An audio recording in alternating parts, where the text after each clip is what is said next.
નમસ્કાર, જય હિન્દ, જય ભારત. ગુજરાત 20 ન્યૂઝમાં આપ સૌનું સ્વાગત છે.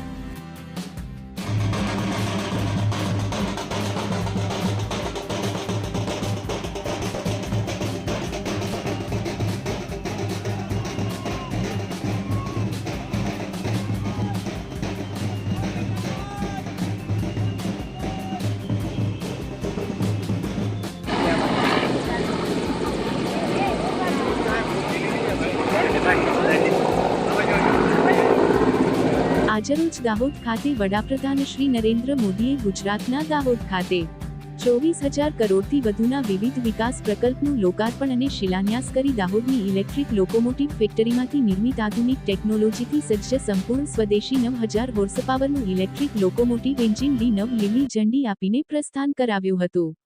તેમણે જણાવ્યું હતું કે 3 વર્ષ અગાઉ આ ફેક્ટરીનો શિલાન્યાસ કરવામાં આવ્યો હતો, જે આજે ભારતની મેન્યુફેક્ચરિંગ ક્ષમતાનું પ્રતીક બની છે. આ સિદ્ધિને ગુજરાત અને દેશ માટે ગૌરવની ક્ષણ છે.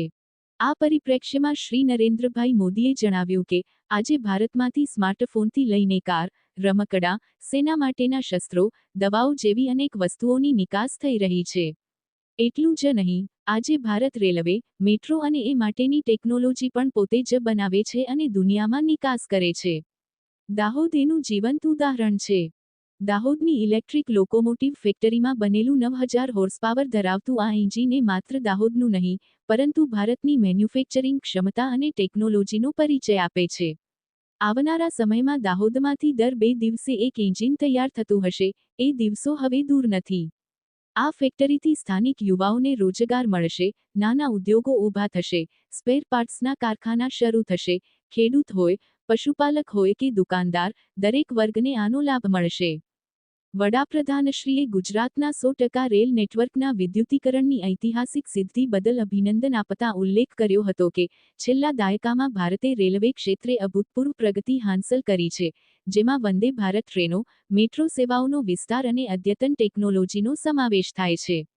ભારત આજે રેલવે ટેકનોલોજી અને સાધનોનું નિર્માણ કરીને Australia, England, Saudi Arab, France, Mexico, Spain અને જર્મની જેવા દેશોમાં નિકાસ કરી રહ્યું છે. આજે ભારતના રેલવે ઉત્પાદનોએ વૈશ્વિક બજારમાં પોતાનું સ્થાન બનાવ્યું છે. મુખ્યમંત્રી શ્રી ભૂપેન્દ્રભાઈ પટેલે ઓપરેશન સિંદૂર બદલ વડાપ્રધાનશ્રી અને સેનાને અભિનંદન પાઠવતા જણાવ્યું હતું કે વડાપ્રધાનશ્રીએ ઓપરેશન સિંદૂરથી આતંકવાદ સામેની દેશની લડાઈના નવા માપદંડ નિયત કર્યા છે. હવે આતંકનો જવાબ ત્વરિત, સચોટ અને સતત કાર્યવાહીથી અપાશે તેવો નિર્દેશ તેમણે આપ્યો છે. તેઓ દેશની સુરક્ષાની સાથે વિકાસની રાજનીતિથી નવા ભારતનું નિર્માણ કરી રહ્યા છે, તેમ તેમણે જણાવ્યું હતું. વડાપ્રધાન શ્રી નરેન્દ્ર મોદીના વિકાસના વિવિધ પ્રકલ્પોના લોકાર્પણ અને ખાતમુહૂર્ત નિમિત્તે ગુજરાતના મુખ્યમંત્રી શ્રી ભૂપેન્દ્રભાઈ પટેલ સહિત કેન્દ્રીય રેલવે મંત્રી શ્રી અશ્વિની વૈષ્ણવ, રાજ્ય સરકારના મંત્રીશ્રીઓ સર્વશ્રી કુબેરભાઈ ડિંડોર, કુંવરજી બાવળિયા, મુકેશ પટેલ તથા વિધાનસભાના ઉપાધ્યક્ષ શ્રી જેઠાભાઈ આહિર, સાંસદ શ્રી જસવંતસિંહ ભાભોર, દાહોદના ધારાસભ્ય શ્રી કનૈયાલાલ કિશોરી, ઝાલોદના ધારાસભ્ય શ્રી મહેશભાઈ ભૂરિયા, ગરબાડાના ધારાસભ્ય શ્રી મહેન્દ્રભાઈ ભાભોર, લીમખેડાના ધારાસભ્ય શ્રી શૈલેષભાઈ ભાભોર, ફતેપુરાના ધારાસભ્ય શ્રી રમેશ કટારા, જિલ્લા પંચાયત પ્રમુખ શ્રી કરણસિંહ ડામોર તેમજ દાહોદ નગરપાલિકા પ્રમુખ શ્રી નીરજ દેસાઈ ઉપસ્થિત રહ્યા હતા.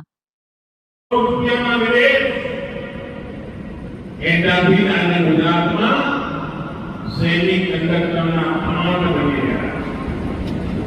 આના બધા પ્રયત્નો પરિણામે ગુજરાતના લાખો નવયુવાનો માટે રોજગારના નવા અવસરો ઉભા થયા. સાથીઓ, એક સમય એવો કે વડોદરા નાનું મોટું કામ થાય મર્યાદિત જિલ્લા પંચમહાલ જિલ્લાનો એક ભાગ પડે અને દાહોદ જિલ્લો જુદો બનાવે ત્યારે મારા મનમાં સાફ હતું કે આના કારણે પંચમહાલ જિલ્લાનો પણ ઉતરે અને દાહોદ જિલ્લાનો ઉતરે અને આજે આંખો સામે એ વિચાર જોઉં ત્યારે આ ધરતીનું ઋણ ચૂકવવા મળે તો આનંદ આવે, એટલો બધો આનંદ આવે. અરે તમારો તો નમક મેં ખાધું છે અને એટલા માટે જેટલું કરું છું. હવે આજે જુઓ આપણે